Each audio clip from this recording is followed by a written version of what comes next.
is the most versatile aircraft in the Navy and Marine Corps arsenal.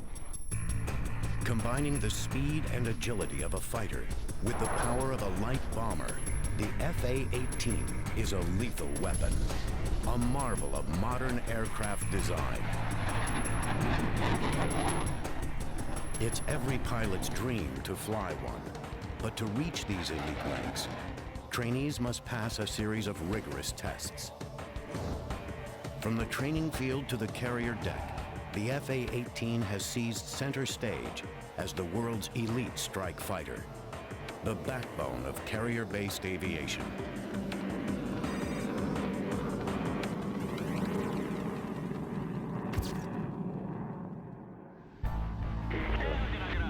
Thanks for 3-1, Josh, approach Charlie, count 230.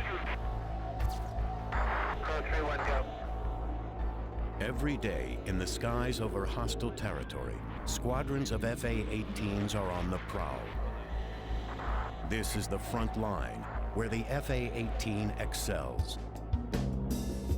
Striking targets in support of troops on the ground and tracking the horizon for enemy fighters. These jets project power from thousands of feet in the air. And their reach extends to almost anywhere on the planet, because their home base is no ordinary airstrip. For the F/A-18, home base is a floating runway churning the waters miles offshore. This is one of the United States' 12 aircraft carriers, a fully functional airport at sea. Even after striking targets and risking the threat of enemy fire, these F/A-18 pilots can't rest until they bring their aircraft safely to a stop on board.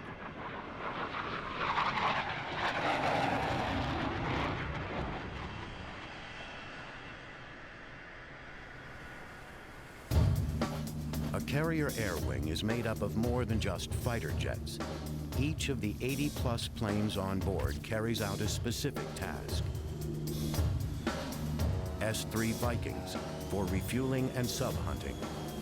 E-2C Hawkeyes for reconnaissance. EA-6B Prowlers for jamming enemy electronics. And HH-60 Seahawk helicopters for shuttling people and materials. All these aircraft and the carrier itself are focused on one objective: forward force projection. And the one plane best suited for that role is the F/A-18. The F/A-18 Hornet is a $38 million high-tech machine. It's the smallest plane on the carrier, just 56 feet long and 15 feet tall with a 40-foot wingspan. Its streamlined design is characterized by a long, narrow fuselage and side-by-side powerful twin engines. At 21,000 pounds, it weighs half as much as many other fighter jets, with an advanced composite airframe of aluminum, titanium, and steel. To fly one of these jets is to join the ranks of just over 1,000 active Navy and Marine Corps Hornet aviators. The journey to become a carrier-qualified F/A-18 pilot begins thousands of miles away from hostile territory in the peaceful farmland of Central California. Naval Air Station Lemoore is the Navy's newest and largest master jet air station. The flat terrain and lack of neighbors makes Lemoore a perfect spot. Talk about maneuvering out-of-control flight. Here, aviators who have passed their basic flight training learn how to fly the F/A-18. It's a mentally and physically challenging program. The newest class of trainees will undergo 300 hours of classwork and at least 300 hours more in simulators and training aircraft before they can even step into the cockpit of an F/A-18 jet. Lemoore's Flying Eagles of VFA 122 are among the best in the Navy when it comes to training elite aviators, preparing them for battle. A fleet replacement squadron trains the frontline pilots. That's what we do. The folks that we get into VFA 122 have never flown anything tactical, but when they leave here, they go right to a frontline fleet squadron. To forge elite pilots out of raw aviators, trainers here push their students harder than most other squadrons. We have roughly 100 students of some type in training at any one time here. We're flying probably more than we expected to, certainly more than anybody else expected us to the tune of 18,000 hours last year alone, where another squadron with a similar mission like this one typically would fly 12 to 13, maybe 15,000 flight hours. To put that in perspective, a fleet squadron on a very good year might fly 5,000 hours. Since the delivery of the first FA-18s in 1980, Lemoore has been known as the home of the Hornet. Nearly 365 days a year, from the early morning on, the skies over Lemoore echo with the deafening roar of FA-18 jet fighters. The FA-18 that these trainees hope to fly is a much more sophisticated machine than earlier Navy jets. During the 1960s and 70s, the Navy was launching two formidable workhorses from its aircraft carriers. The F-4 Phantom was a reliable, fast, powerful fighter designed for air-to-air combat. Capable of reaching speeds of almost 1,500 miles per hour, it could carry a deadly array of weapons. The A-7 Corsair was a slower armored jet, a lethal light bomber that could deliver a 15,000-pound payload. Combined, the two planes flew hundreds of thousands of combat sorties in military operations all over the world. But by the mid-1970s, the F-4 and A-7 were aging and nearing the end of their useful lives. The Navy needed newer, higher-tech aircraft able to handle the demands of modern warfare. The Navy conceived of the FA-18 in order to replace both the F-4 and A-7 in one combined strike fighter design and thereby free valuable space on its aircraft carriers. As a result, the FA-18 is the first jet designated both F for fighter and A for attack. The deployment of a multi-role strike fighter had been a long-time goal for the Navy, and the FA-18 has fulfilled that goal and more. While past planes like the F-4 could be configured as either a bomber or a fighter for a single mission, the FA-18 can fill both roles simultaneously. The beauty of the F-18 is that you can carry a number of weapons across the wing, 6, 7, 8 weapons that can all be independently targeted on separate aim points in a target area. In the past, you may have needed, a whole strike from a carrier to be able to do that. Now you just do it with one airplane. The FA-18's multi-role capability has made it the mainstay of the carrier air wing. And like all Navy planes, it still has to meet the tough requirements of fleet aviation. On the deck of an aircraft carrier, FA-18s undergo constant structural stress caused by the violence of landing. But they're built to take it. I think what you'll notice, versus an Air Force aircraft, is just look at how beefy the landing gear are on any Navy airplane. And that's just to withstand the shock of coming down at about a descent rate of 750 foot per minute rate of descent, flying that 3-degree or 3.5-degree glide slope. The landing gear is built to withstand that shock. With 15 years of FA-18 experience, Dan Dino Martin knows full well the challenges of fleet aviation. He's successfully touched down on carriers over 400 times. Landing an FA-18 is the equivalent to bringing a loaded semi-trailer from 150 miles per hour to a full stop in less than 3 seconds. The FA-18 is also built to sustain a punishing takeoff. Yeah, another thing you'll notice about the aircraft, the nose gear is going to be real beefy, but what's this ugly looking thing right here hanging off the front of the nose gear? That's our launch bar, and that is going to be hydraulically extended and retracted. It goes down into that shuttle, it goes down a cat track, and that shuttle grabs onto the tip of that launch bar, and that's what propels you down the catapult stroke.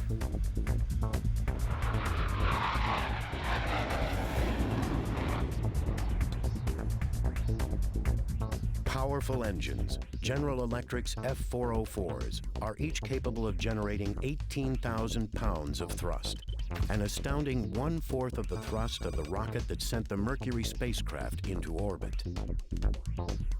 The FA-18's twin engines have built-in redundancy, so that if one engine goes down, the other can power the plane. Despite all the extra weight needed to land, launch, and keep the FA-18 aloft, its power and small size make it the most maneuverable aircraft in the Navy's airborne arsenal. Racing at top speeds of Mach 1.8, the Hornet can also climb at a rate of over 45,000 feet per minute. Leading-edge wing extensions and outward canted tail fins stabilize airflow, while the wide range of motion in the ailerons, flaps, and tail planes give the Hornet unparalleled pitch and roll control. The FA-18 is so maneuverable, it's the jet of choice for the Navy's Blue Angels demonstration squadron. These daring pilots have been flying the FA-18 Hornet since 1986. The jet's speed and handling characteristics have allowed the team to add new maneuvers to their program. The FA-18 can turn on a very tight radius and perform rapid rolls, all while also displaying the best slow speed ability of any Navy jet. But the Hornet's maneuverability takes a physical toll on the pilot. Its high-speed turns can create over 7.5 Gs. Under this stress, the average pilot feels almost 1,500 pounds of downward pressure on his body. To prepare for the rigors of flying an FA-18, pilots at Lemoore Naval Air Station undergo intense training. One of the most grueling stages takes place in the centrifuge. Lieutenant Tori Campbell is the Director of Navy and Marine Corps Centrifuge Training. All new FA-18 pilots must make it through her program before being cleared to take off in the jet. So what we have today is a very typical class for Centrifuge-Based Flight Environment Training, or CFET. We have 10 students. They are new FA-18 pilots. They are winged. They are already pilots, but they are just beginning to learn how to fly the FA-18. We're bringing them through this training. They get it at the very beginning of their training to teach them how to deal with the effects of the Gs, because the FA-18 is by far the most capable aircraft that these young pilots have ever flown in. The goal is to teach the trainee how to handle the high Gs while pursuing an enemy or bandit. The centrifuge contains an exact replica of the pilot's controls. During this training, the pilot is actually controlling the device from inside of it.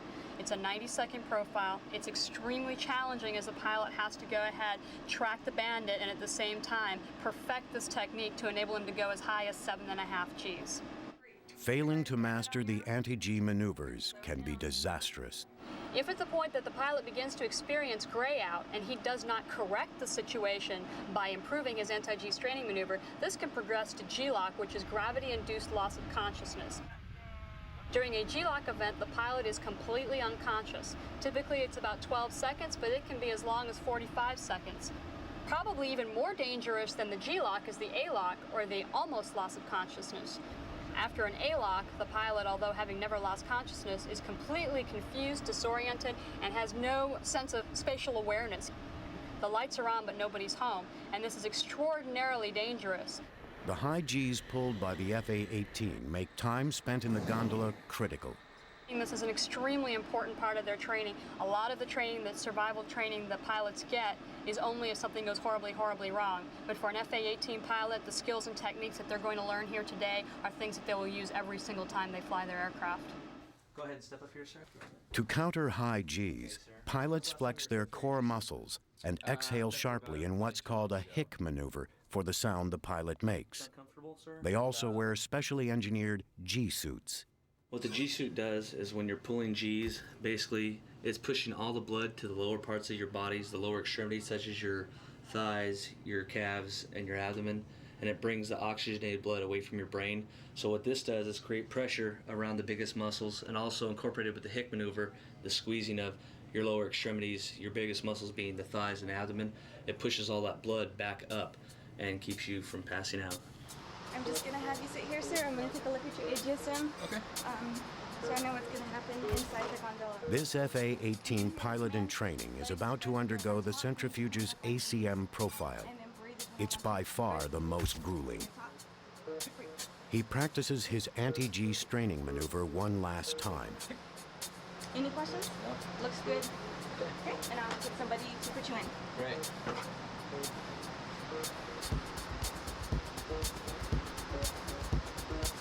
Go ahead and follow me, please.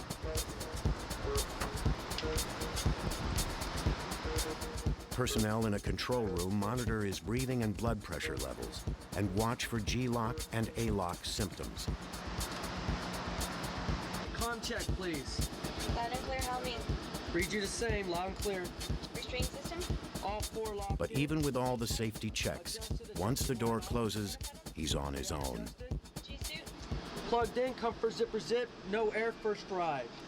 All right, pilot is clean. Gondola is clean.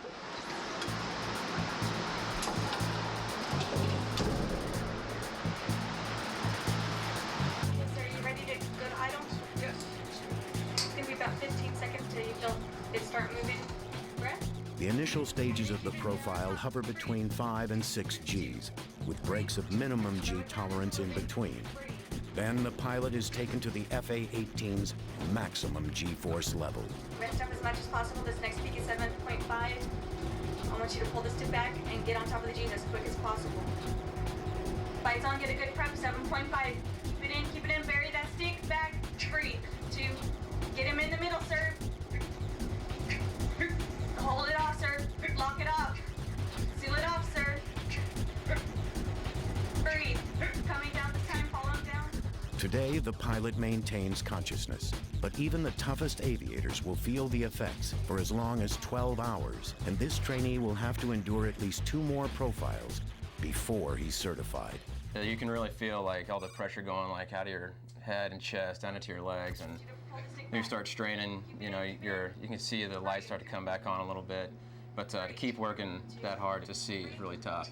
In an F-18 Hornet, it's really important to be able to understand how this training works, using the G-suit and the centrifuge, and understand how your body reacts to Gs, because you could be fighting somebody one-on-one in a real dynamic environment where you're pulling a lot of Gs and trying to look out over your shoulders and maintain a good look at so you can see the bandit. Or if you're coming off a target and you have to snatch on a bunch of Gs real quick, then you need to know how to prepare your body so you don't black yourself out or go unconscious and put yourself into some real danger. To maintain control during the most difficult maneuvers, the FA-18 contains a computer-assisted fly-by-wire system. Some pilots say it makes operating a plane more like a video game than traditional flying, but its impact on safety and handling is very real. The F-18 is a fly-by-wire aircraft. In other words, as a pilot in the cockpit, you are merely a voting member of the flight control system. 2 flight control computers analyze inputs, digital inputs from the cockpit, from stick and rudder inputs, and then transfer that information to hydraulic actuators back here in the flight control surfaces to give you what you want. Merely a left turn isn't like in a Cessna where the ailerons, rise to meet you. In other words, a left turn here, this aileron's going to come up and that aileron's going to go down and we're going to turn left. Well, that may not necessarily be the case in an F-18. The flight control computers are going to say, okay, he's going this fast and he wants to go left, so I'm going to move these surfaces this way to give him what he wants. The FA-18's fly-by-wire control takes the pilot's stick and rudder movements and interprets them. Separate computing systems evaluate the input and instantaneously decide what surfaces to move. If more than 2 of the computers fail, the pilot can manually take back some critical controls. If the pilot does lapse into G-lock during a maneuver, the FA-18's flight system takes over, automatically leveling out the jet's path through the air.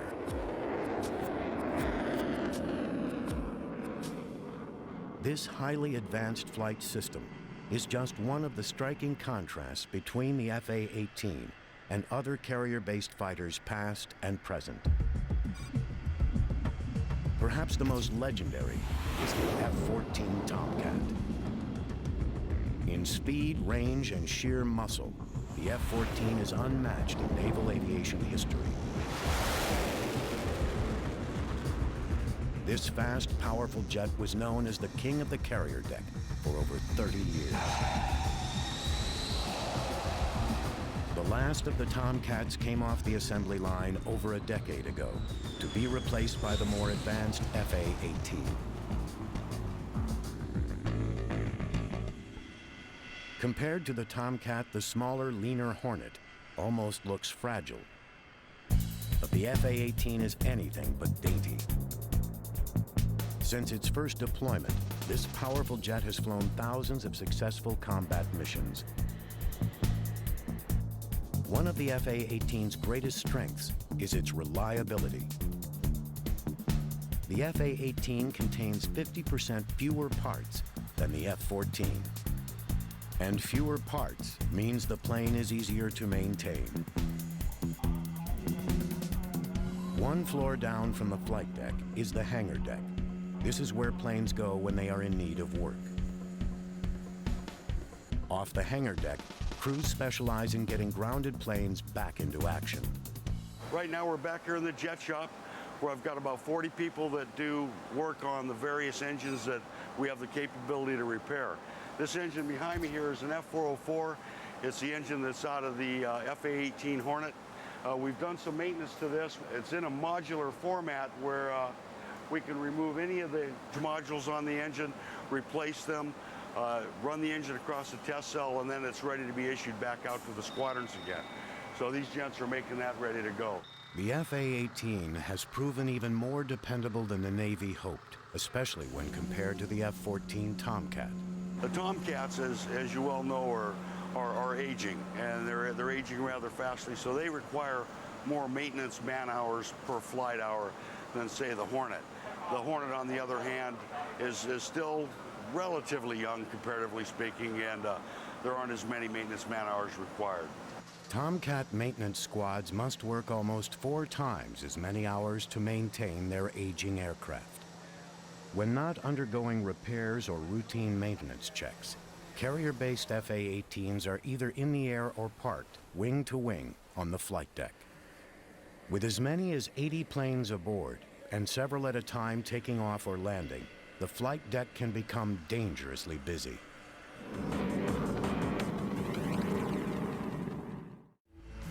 FA-18 pilots rely on experienced flight deck operators to move their planes from one spot to the next. With the amount of activity on the flight deck, pilots and personnel have to be under constant alert. Some people like to say that it's one of the most dangerous streets in the world because of everything that's going on. You really have to have your head on your shoulders and be thinking about everything that's going on around you. There's so much going on and so much danger and bad things that can happen, so it takes a lot of skill. With all the heavy moving parts, one wrong turn can spell disaster. FA-18 pilots have to make sure they're constantly on the same page with their operators, communicating with them using a strict system of signals. To make room on the crowded deck, all naval planes, including the FA-18, are designed to take up as little space as possible. All aircraft that come to the Navy, there is a requirement when they are designed to have some type of function where they can minimize their surface area on the deck. And that means, even down to a helicopter that is going to fold its rotor blades all the way back. The Tomcat's wings will sweep all the way back rather than coming out for the takeoff position that they need. On the S3 wings that fold over the top and now crisscross over the top of the aircraft because that is a very large wing aircraft. But on the F-18, we're going to fold these wings upright, and now there's an extra 4 to 5 feet of space 10 feet total now with the other wing, where that is space not utilized on the flight deck anymore. In other words, able to be used for the guys moving taxiing aircraft around. With $38 million worth of machine under their control, the operators gently ease the FA-18s into their spots. Once in place, another crew chocks the wheels and chains down the plane. They're all following a well-ordered parking plan, a plan monitored just off the flight deck. Once an FA-18 touches down, it becomes the responsibility of the handler. Heads up around Allen, pulling out a prop. Heads up around 643. The handler keeps track of the plane's position and uses a complicated set of push pins and buttons to update each plane's status. The aircraft templates are exactly to scale, even down to the area a helicopter's props take up when spinning. Precision like this is essential, as the slightest miscalculation in timing or aircraft size could cause a deadly mishap. One of the most important jobs is to monitor when a jet is low on fuel. Before an FA-18 can be cleared for launch by the handler, its tanks have to be filled. Fueling and defueling the jets is a specialized task handled by a meticulously trained crew. And they're kept busy with the FA-18s, which consume massive amounts of fuel, also known as JP5. One criticism of the FA-18 is that it has a relatively small onboard fuel capacity of 1,600 gallons. To increase its range, it can carry 3 external tanks. You've got 3 drop tanks, which holds about 330 gallons worth of fuel, or 2,200 pounds. So just by adding those 3 tanks, we increase our fuel load by 6,600 pounds. We add the drag, but the amount of gas that we get outweighs the drag of pushing those through the air. Including its internal tanks, the FA-18 carries roughly 2,500 gallons of JP5. On a regular patrol, it can use almost all its fuel in just an hour and 45 minutes. And FA-18s really burn through their fuel on takeoff, and when they need sudden acceleration from their afterburners. The blast from an FA-18's afterburners is so hot, the protective jet blast diffractors on the flight deck are made of reinforced concrete, as metal would simply melt. With the afterburner, the hot gases that leave the turbine section are incredibly hot, so by throwing just fuel onto those hot gases, right, you get an instantaneous ignition. By opening these turkey feather nozzles, you allow those gases to leave at a very rapid rate, which results in a tremendous burst of acceleration. If I plugged in the afterburners, I'd probably be out of fuel in about 15 to 20 minutes. To keep the FA-18's hungry engines well fed, the carrier needs to keep a large supply of JP5 on hand. There's so much fuel on board, it serves as ballast to steady the ship and keep the flight deck level. Over a 6-month period, a carrier's planes can burn through almost 12 million gallons of JP5. To keep the jets fully fueled, the carrier rendezvous with a supply ship every 7 to 10 days. Fully fueled and operational, a carrier's FA-18 squadrons can fly over 100 sorties per day.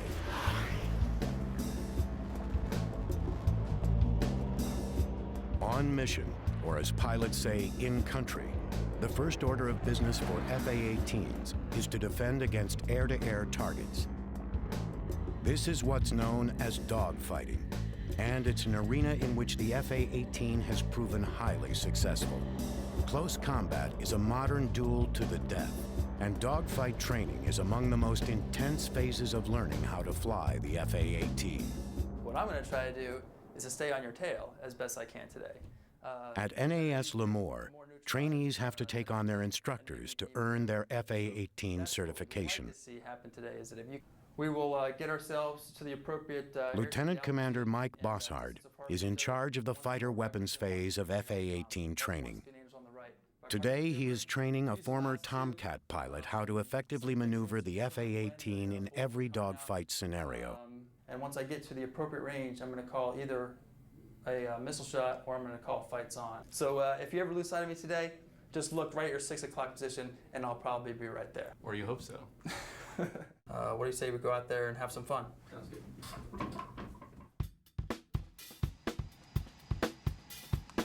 The dogfighting stage marks roughly the halfway point in FA-18 training, combining what trainees learned in class with high-G maneuvering. This is also the time when new pilots first challenge their instructors. Their game faces on, teacher and student prepare to square off.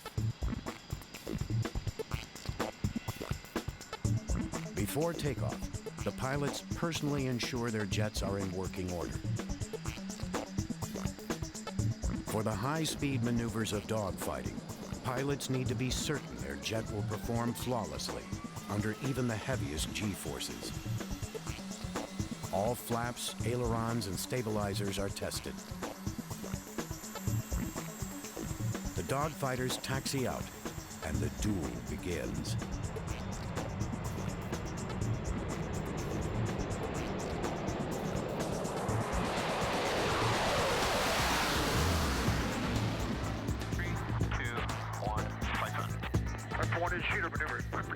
When they're on the offensive, pilots need to stay on the tail of their adversary and lock on target.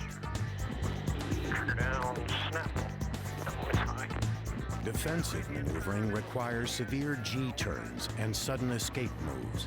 Right. I got sight. Knock it off. In the last exercise, the trainee proves his mettle, turning the tables and getting on his instructor's tail. That was sneaky. See ya. But he must still complete weeks of additional weapons training before he is certified to drop live ordnance.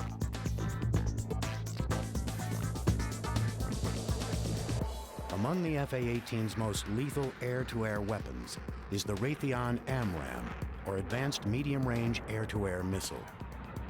The AMRAAM is capable of being launched at well beyond visual ranges in any weather, day or night.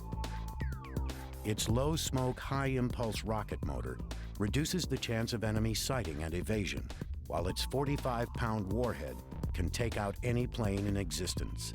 The AMRAAM's self-contained active radar seeker allows the FA-18 pilot to maneuver immediately after launch without disrupting the missile's path to its target. Just as deadly as the AMRAAM is the AIM-9X Sidewinder. The Sidewinder's strength is for shorter ranges than the AMRAAM. Its tracking device features a 180-degree periscope-like infrared seeker that can spot and chase targets. The AIM-9X earned the name Sidewinder with its vectoring rocket motors, which allow right-angle turns. Pilots fire and sometimes even steer these weapons from the FA-18's cockpit. What makes these weapon systems all the more lethal is a cockpit design with a heads-up display that allows the pilot to perform many functions without looking down. Crow 3-1, go. Crow 3-1, I have a tanker down south. And almost every task a pilot needs to perform can be done without having to take his hands off the controls. Work area they use down there. Well, the biggest thing to note is hands-on throttle and stick, or HOTAS. I mean, everything you can do everything with just with your fingers while they're on the stick and throttle. Where the Tomcat was more user-intensive, had to push a lot of buttons, take your hands off the throttle, or take your hands off the stick to do certain things. And in the front of the Tomcat, you had very limited capability as far as what kind of radar modes you were in and what kind of stuff you could do. The Hornet, from the front, you basically can do everything. With the FA-18's advanced cockpit design and fly-by-wire control system, the pilot has more flexibility than in any other Navy jet. What this aircraft becomes when you go airborne, or even prior to going airborne, it becomes more or less an extenuation of your actual body. I mean, you become a part of this jet, you become one with the jet. What these displays allow you to do is find a mechanism or a conduit through which you can best glean all that information off, and you can incorporate that into your decision-making process while you're airborne. You get very comfortable hopping into this thing, starting it up, and launching off the front end of the carrier with it. To get this comfortable with their planes, future FA-18 pilots spend over 50 hours in a flight simulator at NAS Lemoore. It recreates almost exactly the cockpit and flight characteristics of the FA-18. This state-of-the-art equipment enables air crews to virtually fly every scenario. We'll initially start our training here with just basic flight procedures, and as the training progresses, we'll learn different weapon systems, how to fight the airplane air-to-air, and how to use it air-to-ground. And eventually, we'll end up flying at the boat with this. The final test that future Hornet pilots face in the simulator prepares them for one of the most difficult tasks in naval aviation: landing on the deck of an aircraft carrier. The minute you take off until you get on the carrier, that's all you're thinking about is that landing. You can't replicate that. The simulator does the best you can, but there isn't the feeling of fear, the feeling of death, or the excitement, or the adrenaline. It doesn't come through your system in the simulator. But what this will do is give you muscle memory. When the adrenaline does start pumping through your body and the excitement, you start thinking about what you did in the simulator. After simulated carrier landings, pilots get even closer to the real thing. This is Lemoore's landing signal area, complete with arresting cables, distance markers, and even the identical landing lights pilots use as a guide to touch down on the carrier successfully. Here at NAS Lemoore on runway 32 left at the just outside the LSO shack. Behind me you can see the optical landing system, the Fresnel lens, which provides the pilot a optical reference for how high or low he is below glide slope, and that's real important because the plane has to land at the proper spot on the carrier. The LSO, landing signal officer, he stands at the back of the boat, and he's in verbal communication with the pilots via the radio. But he also uses this, the pickle. This controls the lens. Pushing this button illuminates the red wave-off lights. That would indicate that the landing area is fouled, like there's another aircraft in there, or personnel. And also the cut lights here, you can give them by using the cut lights, it's another non-verbal way that the LSO can communicate to the pilot that he wants them to give a little bit of power to come up on glide slope a little bit.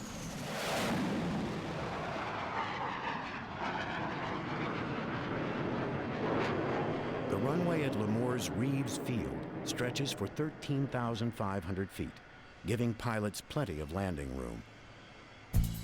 On a Nimitz-class carrier, the landing strip is just 500 feet long. To bring an FA-18 to a complete stop, the pilot has to grab or trap one of 4 arresting cables. That means dropping the plane into a 40-foot box, ideally just 2 feet in front of the wire. Without some sort of arresting device, the jet would skid right off. Dropping 800 feet in just 15 seconds, the pilots have to keep the plane's nose up and maintain the correct attitude or angle of descent. Flying in at a minimum of 150 knots to avoid engine stall, FA-18 pilots aren't so much landing the plane as aiming it at the wire.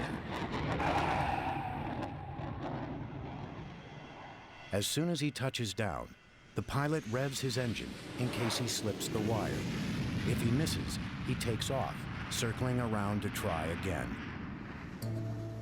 During the day, the pilot can at least see the deck. At night, the carrier turns off all but a few lights to avoid becoming an easy target for enemies. Liquid vapor torches cast just small pools of light. The rest of the flight deck remains as dark as possible. From 3 miles away, the carrier looks like a pinprick of light. There's no way to tell which direction it's moving, and a fatigued pilot's eyes can easily play tricks on him. Pilots returning at night have often been aloft on missions as long as 6 hours. The extra fatigue leads to a greater chance of missing the wire.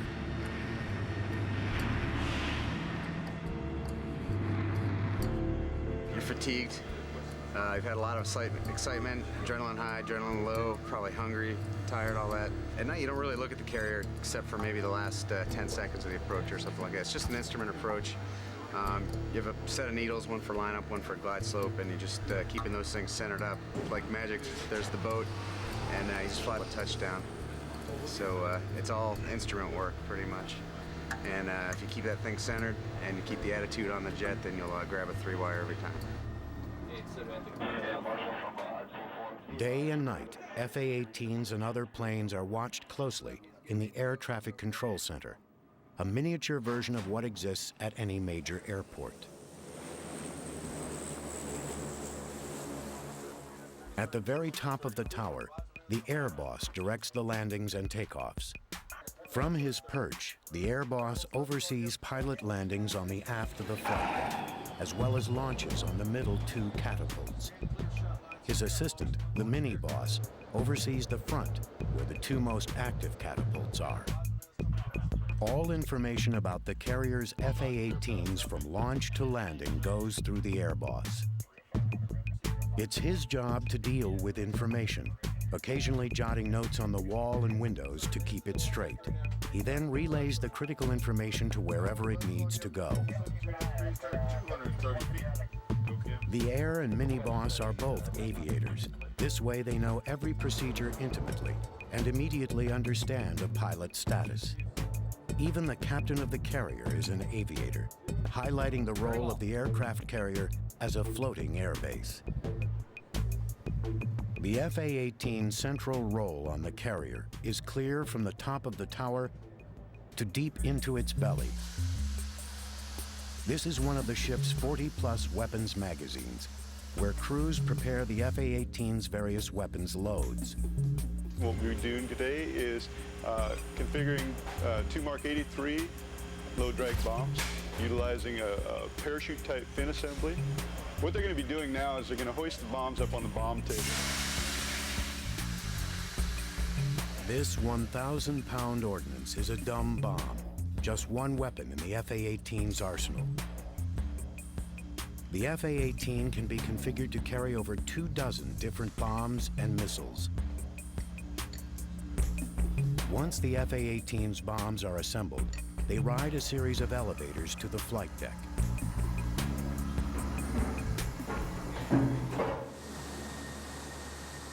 Here, the ordnance comes under the control of weapons inspectors.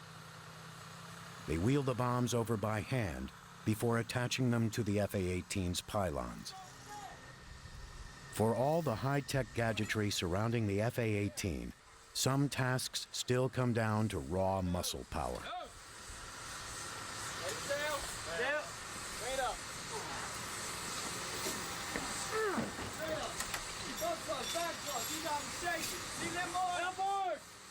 Although the bomb is not yet armed, it does contain almost 1,000 pounds of explosives.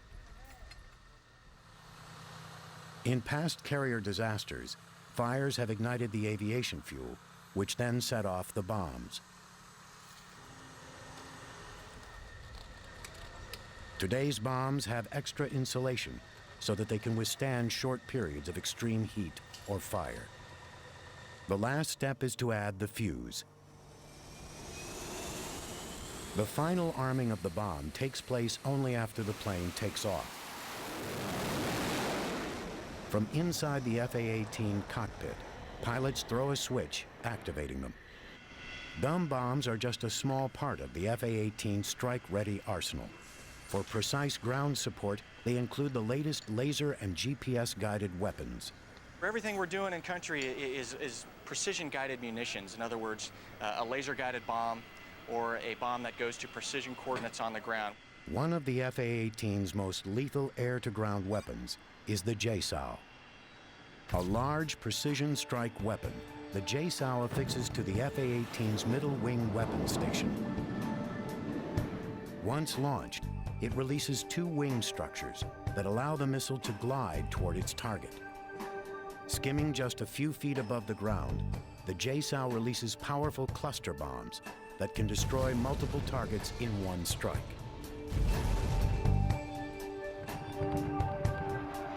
Equally lethal, but with different capabilities, is the HARM, or High-Speed Anti-Radiation Missile. Accurately hitting targets from well beyond visual ranges, HARM destroys enemy radar before the FA-18 can even be detected. The FA-18 can also be equipped with Maverick, SLAM, and Shrike missiles. as well as a host of guided and unguided bombs.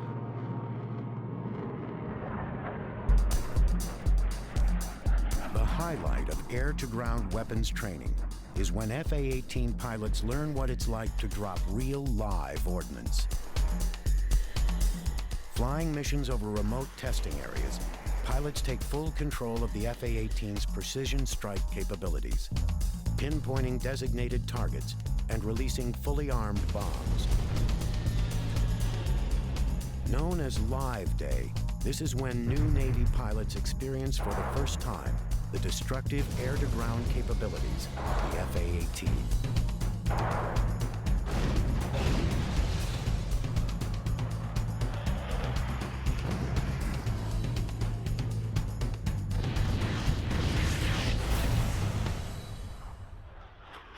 What makes the FA-18's weapons so lethal is the latest in targeting technology.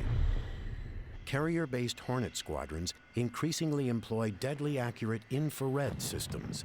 This is a forward-looking infrared pod that the Navy F-18 carries, and what we do with that thing is now we are able to look via that sensor onto the ground to a specific target point, find a building, maybe even an urban environment. Now I can turn on some laser energy withheld in that pod, laser designate that target, and now my laser-guided bomb goes to that laser energy, and now I get a probability of impact within about 13 feet.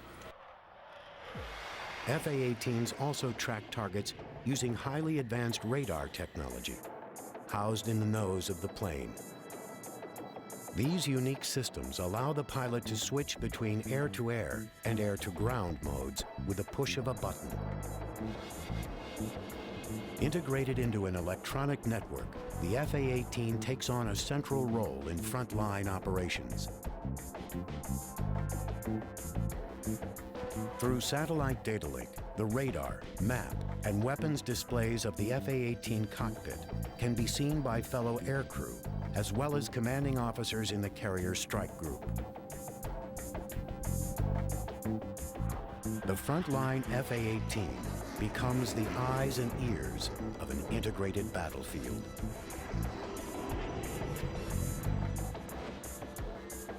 And with each updated model, the FA-18 grows more sophisticated. At Lemoore, the latest class has spent 9 months preparing for battle.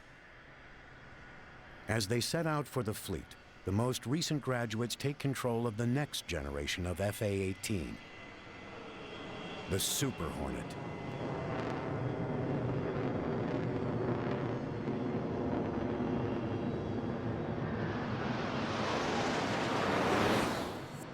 The Super Hornet design is based on the original FA-18, but it is an even more lethal machine. The Super Hornet is almost 3 feet longer and has a 25% larger wing surface than the A through D models. Its structural differences include diamond-shaped intakes and a dog-tooth wing design. The bigger, stronger Super Hornet holds 35% more internal fuel capacity and contains extra space for future technologies.